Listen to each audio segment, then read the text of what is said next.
lang nabigyan ng hustisya ang dalawa. The perpetrators should be held accountable. No one is above the law. Napaka-unfair po. Iniurong ang kaso. Systemic change is definitely needed. Enough is enough. No more impunity. We demand justice for the victims. Our hearts go out to Julie and Mia's families. Panagutin sana ang mga akusado. Hindi sila dapat makalusot sa batas. Isang malakas na protesta ang sinasagawa sa harap ng kagawaran ng hustisya ngayong araw upang humingi ng hustisya para sa pagkamatay ng dalawang dalagitang nagngangalang Julie Fernandez at Mia Claire Mendoza. Ang dalawa ay umano'y nagawang biktima ng gang rape ng 5 binata, kung saan 3 sa mga akusado ay anak ng mga politiko. Ilan sa mga protestante ay violenteng nagpakita ng kanilang mga reaksyon.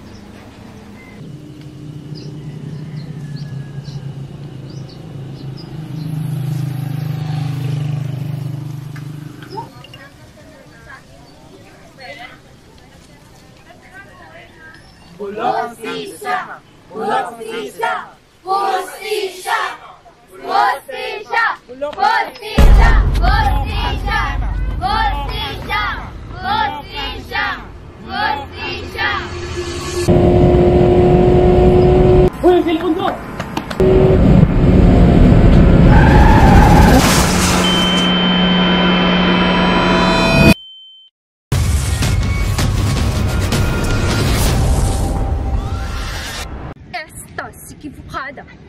Tanging rason sa lahat ng ito ay dahil sadyang walang mabuting lawa sa lupain ito. Bien, Nestor. Ang solusyon ay napakadali. Hindi ko mamalaman kung bakit hindi pa naisip ng kahit sino. Pagbukas ng isang lulod na tuwid mula sa pagpasok ng ilog hanggang sa paglabas, nadadaan sa Maynila. Hindi na magagsaya ng lupa at iigli pa ang paglalakbay. Mapipigil ang pagkakaroon ng dakong mababaw. Isang manukalang yangke. Tawarin ako ni Ginoong Simon. Ngunit, malaking salapi ang pupulit batay sa inyong pagpala. Saan naman tayo kukuha ng salapi? Ipamubayad sa mga paggagawa. Ipamubayad? Huwag bayaran. Sabay sa pilitan pagkatrabahuin ang mga binago, biyak, matatanda at mga binata. Hindi mo kanyang kaparahan Ginoong Simon. Nangyayari ko bakit sa ng kaguluhan. Kaguluhan? Naging magsikbang mga tag-iipno ng buhay nilang piramide ay mga bilagong gudyo labang kayo. Hindi lang pinaganda. Hindi ko kataing mahina pala kayo sa mga bagay na nasasabi sa mga kasaya. Hindi tagahip ng gudyo ang inyong kahaharapin. Isang tigre kung paano sa mga Pilipino. Lalong-lalo na sila sa pilitang pinatawa. Ang Pilipinas ay iba na sa Pilipinas ngayon. Paniguradong hindi na sila maghihimagsik. Napakaganda ng tanawin dito, Basilio. Tunay na napakaganda. Oh, Basilio, lubang maligaya ka. Magbabakasyon ka ba? Sino itong kasama mo? Isang kababayan? Kamusta ang probinsya? Senyor Simon, siya si Sagan. Kabilang baybay. Magkalapit ang mga aming bayan, senyor. Hindi ba kayo nakapunta sa kanilang bayan? Paano eh? Hindi ako nakatungtong sa isang bayan. Ang mga tao ay walang kakayang bumili ng bigas. Mawalang galang na po. Hindi kami bumibili sapagkat hindi namin kailangan. Huwag po kayong magalit, binata. Wala kang masamang tangka. Siya, mga Ginoo. Halina kayo tayo mag-iinom pa ng serbesa para sa katitigaw ng lalawigan. O manin po, senyor. Subalit, hindi po kami uminom ng serbesa. Ganoon ba? Kung ganoon ay ako'y mauna na at tutunggayin ko pang aking serbesa.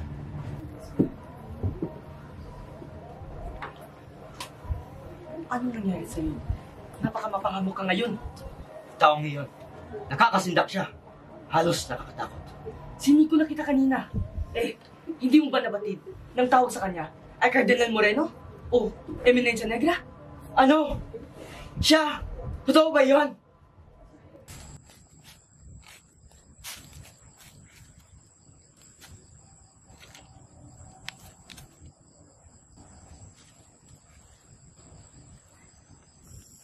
Inay, matagal-tagal na po akong hindi man lang nakadalaw. Pagpaumanin po ninyo. Alam niyo ba, Inay? Ngapit na ako magtatapos sa pag-aaral ng medisina. At kapag nakatapos ako, papakasalan ko si Uli.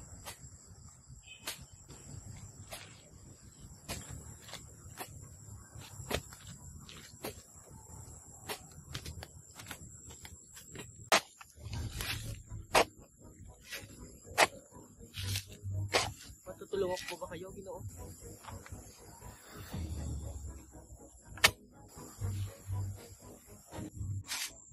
Senyor, kung ako hindi nagmamalikmata lamang, may 13 taon na ngayong ako'y pinautang ninyo ng loob.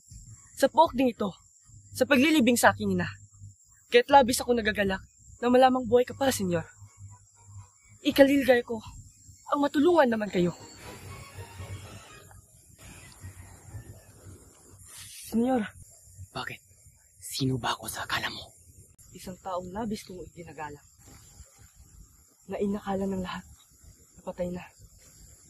Na ang kanyang mga kasawian ay labis kong itinadamdam. Senyor Crisostomo. Crisostomo Ibarra. Basilio. Nakabatid ka ng lihim na maaari kong ikasawi. Nasa kamay mo ang aking buhay. Kaya't maaari kitang patayin. Ngunit, hayaan kitang mabuhay. Patukusan ang pagsisiyan nito. Batid ko ang sinapit ng kapatid mong pinatay at ang inyong inay na ulol. Kaya't alam ko, tayong dalawa ay parehong uhaw sa katuwiran at hindi dapat magtungkali, kundi magtulungan. 13 taon. 13 taon na ngayon ako'y naparito. Magkapot magdamag na pinili ko makipagyaman upang may patupad ang aking layon sa bayan ito. At ngayon ay balik sa kapuluan ito. Ngunit, kayong mga kabataan, humihingi kayo ng pagkakapantay-pantay sa karapatan at hindi ninyo nakikita na ang hinigi ninyo ay siyang kamatayan. Humihingi kayo maging parang Kastila. Anong layo ninyo sa pagtuturo ng wikang Kastila? Ibig ninyong dagdagan ng isa pang wikang ating bansa? Ano kayo sa araw ng bukas? Bayang walang budi! Bansang walang karayaan! Hindi po, senyor. Sa pagkakaalam ng wikang Kastila, tayo mapapalapit sa pamalaan at magiging sanhi na paglapit-lapit ng mga kapuluan. Laking kamalian! Ang wikang Kastila ay hindi gagamitin ng bayan. Ang isang bayan ay may sariling wika. Taglay nito ang kanyang kalayaan. Basilio, makinig ka. Tulungan mo ako. Batid mo kung sino ako at kung anong aking mga plano. Gamitin mo ang iyong kakayahang humikayat sa mga kabataan. Senyor, napakalaking karangalan ang inyong pinagkaloob sa akin. Subalit, hindi ako nakikilahok sa politika. Ang aking tungo ay naiiba sa inyo. Nasabi ko na ang lahat sa iyo, Basilio. Hindi ko pinagbili na itago mo ang aking sikreto. Sapagkat patid ko, na kahit ako iyong suplong, si Simon, na kaibigan ng mga may kapangyarihan at pari, ang una nilang paniniwalaan. Kaysa sa mag-aaral na si Basilio, na pinaghihin nila ang pilibustero. Gayunman, kung magbago yung pag-iisip, hanapin mo ako sa eskolta at paglilingkuran ko kayo ng buong lugod. Ang mga Indiyo ay hindi nararapat matuto ng wikang Kastila. Punyales! Batid ba ninyo? Kung makakaalam sila ng wikang Kastila, sila yung mga twiran at maging kalaban ng Diyos at ng Espanya. Huwag sana sumama ang loob sa ating pagmekamuran. Ngunit ang pagtuturo ng wikang Kastila ay dapat tayong tinutak. Tingnan ninyo, mas marami sila kaya sa atin. Kailangan natin ng tulong nila, pero hindi nila tayo kailangan. Ipakulob na lang natin sa kanila ang lahat na para lang kailangan. Punyales! Huwag niyo kung patayo ang panalangin yan. Huwag tayo magsamang-bang. Tahimik! Nakahanda na po ang pananghalian. Basilio, makinig ka ng mabuti. Sapagkat ito'y lubang malaga. Sa loob ng 1 oras ay may gaganap na magsikan. Inihanda ko na ang lahat at hindi mahadlangan ang aking tagumpay. Basilio, naparito ko upang kayo'y iligtas. Ang kailangan mo nang gawin ay kunin ang taong aking pinakamamahal at itakas siya. Senyor, ang inyong tinutukoy ba ay si... Oo, si Maria Clara. Ibig ko siyang mailigtas, Basilio. Ngunit senyor, kayo'y nauli na. Lubhang nauli. Si Si Maria Clara ay namatay na! Hindi totoo. Hindi totoo. Si Maria Clara ay buhay. Kailangan niyang mabuhay. Si Maria ay namatay. Namatay na hindi ko malaman nakikita. Namatay na hindi malalaman ako yung bubuhay ng dahil sa kanya. Namatay na please. Senyor.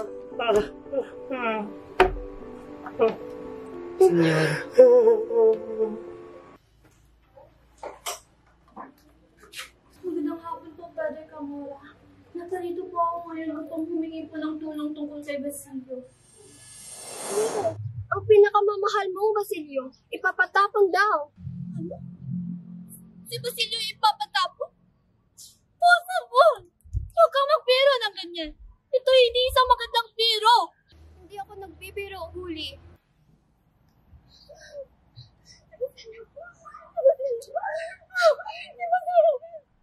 Huli! Huli? Namakawa po ako, Padre Camora. Nais ko pong tulungan niyo akong makalaya si Basilio. Huli, siguro na may alam mong may kabayaran ang paghingi ng tulong. Ano pong ibig mong sabihin, Padre? Basilio! Ano lang ang gagawin ko? Gusto ko lang ipatay kaya aking tulungan ulit. Ngunit bakit ganito ang sinabi ko?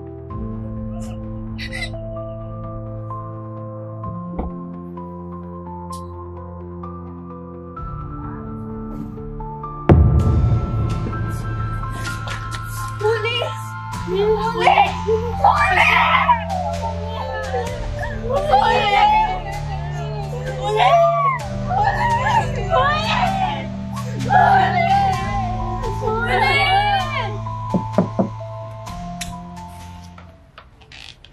Ginong Simon.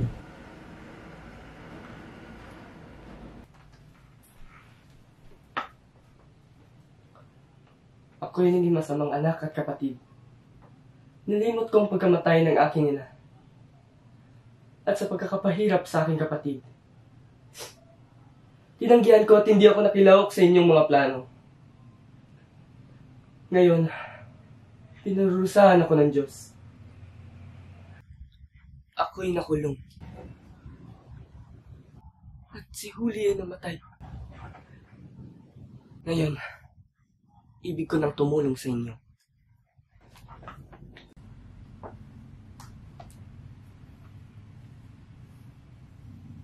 Senyor, para saan ang lamparang yan? Nitroglycerina. Nitroglycerina? Dinamita? Ito ay higit pa sa nitroglycerina. Ito'y may halong mga tinipong kasawiang na yambak at mga kagagawang walang katuwiran. Mamayang gabi magkakaroon ng pista at magkakaroon ng pagsabog upang parusahan ang mga misana. Ang lamparang ito ay sandaling magniningning. Ngunit pagkaraan ito ng 10 minuto, lalong mag-ilaw at kapag tinanggang itaas ang lampan, ito'y sasabog. Walang sinuman ang makakaligtas. At ika'y makikisama kay Kibesang Tari sa Santa Mesa. At patayin ninyo ang sinumang mananaban sa pangimagsik. At ang mga lalaking ayaw sumamang manandata. Lahat? Lahat! Sa ika-10 ng gabi, bantayan niyo ko sa tapat ng simbahan ng San Sebastian. At doon ko sasabihin ang aking mga huling bilin dapat niyong gawin. Kung gayoy, magkita na lang tayo mamaya. Mag-ingat ka, Basilio.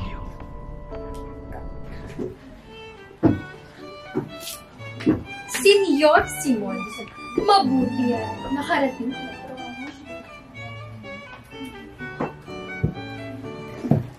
Buenas noches, Ginoo. Ay, gandang lampara naman ang iyong dala. Yan ba isang regalo, Ginoo? Oh, buenas noches. Narito ko pa ng aking handog sa bagong kasal. Napakaganda lang pa. Maraming salamat naman. Kahit hindi na sana kayo nag-abala pa. Muchas gracias, Ginong Simon. Lagay niyo na ang lamparang iyan sa kanya.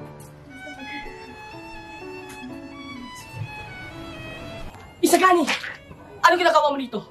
Halika! Lumayo tayo dito! Huwag muna, Basilio. Nais ko pang makausap ang mahal kong Spolita. Alang-alang sa Diyos Isagani, lumayo tayo dito. Ang bahay na iyan ay puno ng pulbura at mamaya sa sabog. Isagani, ang lahat ay mamamatay. Isang lampara na may lamang dinamita at bawang pulbura ang puputok sa bahay na iyan. At walang makakaligtas, kaya halika na! Ano? Spolita! Isagani!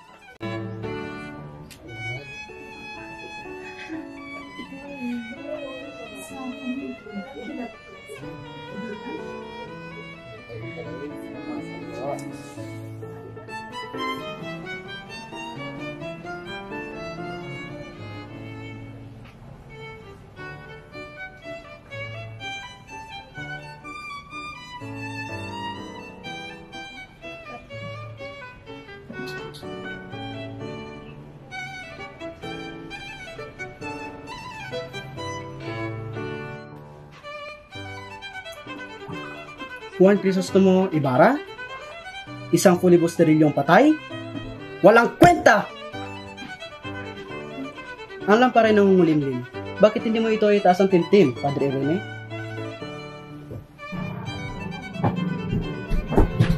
Ang magnanakaw! Magnanakaw! Magmadali! Abulin ang magnanakaw!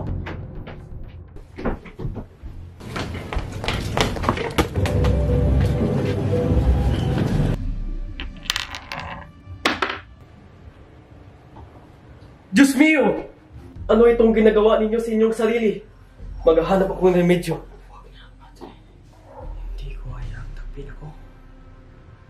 Patay man o buhay. Kaya sayang lang ang inyong oras. Mamamatay ako. Dala ang aking sikreto. Anong ibig ninyong sabihin? Ako ang tunay na si Juan Crisostomo Ibarra. Pinano ko po ang lahat ng ito. Dahil sobra ang galit na nararamdaman ko sa mundo noon. Umalik ako na maghiganti. Maghiganti sa mga taong nangapi sa akin. Juan Crisostomo Ibarra? Patawarin ka sana ng Diyos dito. Alam niyang nasilaw ka lamang ng puot at paghiganti. Hindi nagtagumpay ang inyong malakil sapagkat matid niyang hindi ito nararapat. Ang kasamaan ay hindi kayang itama ng isa pang kasamaan. Pag-ibig ang magliligtas. Ang kabutihan ay bunga ng sakripisyo at pagmamahal. Naway makapiling mo na ang iyong mga mahal sa buhay sa paraiso, kung saan wala ng sakit o paghihirap.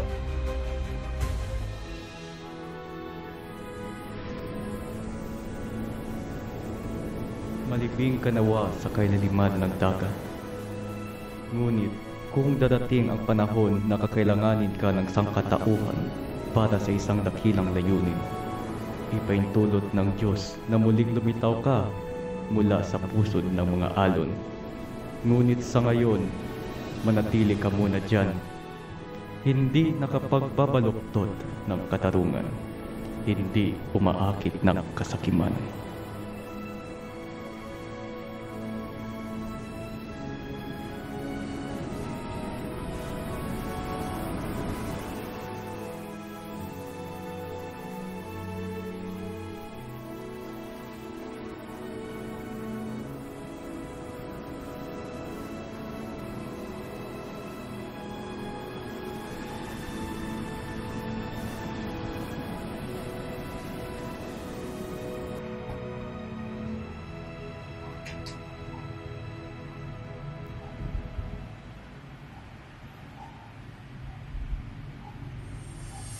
Nurse! Doc!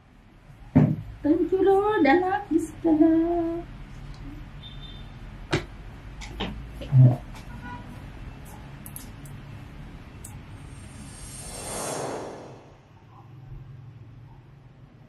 Justice denied.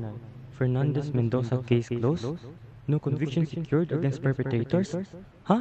Case closed? Without getting any justice? Sa bigat ng mga ebidensya sa harapan natin, Ang korte ay opisyal na nagpapasya na ang kaso ni Julie Fernandez at Mia Claire Mendoza ay isinasara. Ang hustisya ay naipanalo. Ang mga nasakdal ay pinapatawad ng 30 taong pagkakakulong ayon sa batas.